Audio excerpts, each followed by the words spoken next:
Sir, आज आप लोग यहाँ पे जो मीटिंग किए हैं, क्या उद्देश्य है इस मीटिंग का?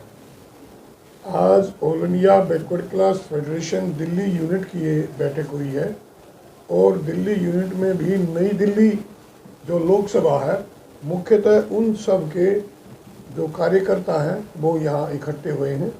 हमारा उद्देश्य है कि SC ST और OBC की जितनी भी समस्याएं हैं उन समस्याओं को हम सरकार के सामने रखें, चाहे वो सामाजिक हैं या आर्थिक है या राजनीतिक है।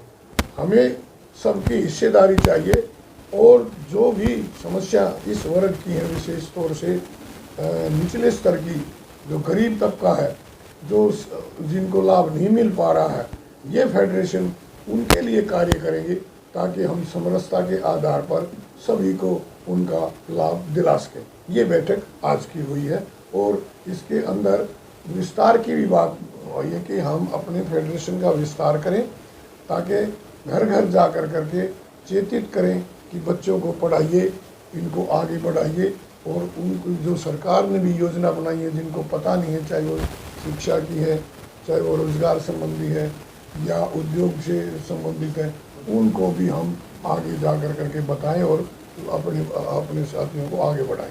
जी, क्या यह संगठन किसी राजनीतिक पार्टी से जुड़ा हुआ है या गैर राजनीतिक? जी नहीं, ये पूरी तरह से गैर राजनीतिक संगठन है। ये किसी पार्टी से नहीं जुड़ा हुआ। हाँ, हम अपने उद्देश्यों को पार्टी के सामने रखते हैं क्योंकि सत्ता है, और अगर जो हमारे उद्देश्यों को, आशय और उद्देश्य हैं, वो अगर कोई पूरा करता है तो ये तो स्वाभाविक बात है कि उसका सहज रूप से समाज उसका समर्थन करता है। क्या संगठन चुनाव में भागीदारी लेगा? बिल्कुल नहीं, संगठन किसी भी तरह की चुनाव में भागीदारी नहीं लेता क्योंकि जो भी ये संगठन का हमारा जो उद्देश्य है उसके आधार पर जो हमारा संगठन का कार्य करता है उसको इस संगठन से त्याग पत्र देना पड़ेगा अगर वह किसी पार्टी में शामिल होता है तो, क्योंकि पार्टी का अपना उद्देश्य होता है। हम कई बार अपने संगठन के उद्देश्यों के आधार पर पार्टी का विरोध करते हैं कि ये क्यों हुआ, क्योंकि वो सामाजिक स्थिति है। और अगर वो पार्टी का, हमारे संगठन का व्यक्ति पार्टी के अंदर जा करके हमारे उसमें करेगा तो वो सामाजिकता में नहीं आएगा, अपनी पार्टी के साथ कार्य करेगा।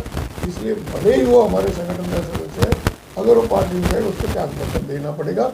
इसलिए हमारा संगठन हम पूरी तरह से गैर राजनीतिक कार्य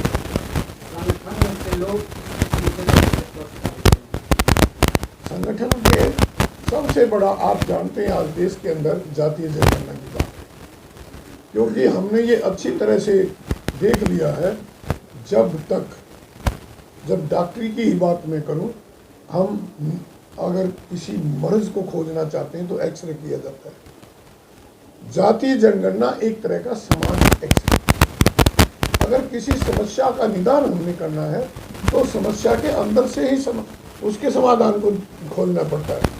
तो जो समस्या हमारी सबकी है, हमारा प्रतिनिधित्व नहीं है, चाहे वो राजनीतिक प्रतिनिधित्व है, चाहे वो प्रशासनिक प्रतिनिधित्व है, आर्थिक प्रतिनिधित्व है, वो प्रतिनिधित्व कैसे हो, तो वो जातीय जनगणना महत्वपूर्ण है।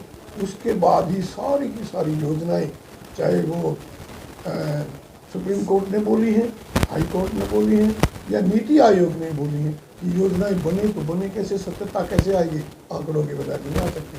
इसलिए जातीय जनगणना का हमारा उद्देश्य सर्वप्रथम है। उसके बाद उसी के आधार पर योजना है, उसी के आधार पर वर्गीकरण है, उसी के आधार पर सबकी हिस्सेदारी है। तो जहाँ एक व्यक्ति काम करता है, अब वहाँ 100 व्यक्ति काम करेंगे, एक हाथ काम करता है 100 हाथ काम करेंगे, देश आगे बढ़ेगा।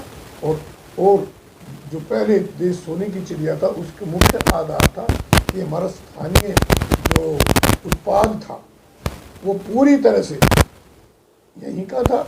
हम निर्यात करते थे, आयात नहीं करते थे। और जितनी भी हमारी कामगार जातियाँ हैं, विशेष तौर से आप उनको छूत अछूत में दोनों में गिन सकते हैं, चाहे वो SC है या OBC है, जो कामगार जातियाँ हैं, वो आज किनके पास चला गया है उनका धंधा बड़े बड़े उद्योगपतियों के पास चला गया और उद्योगपतियों के साथ विदेशियों के पास चला गया।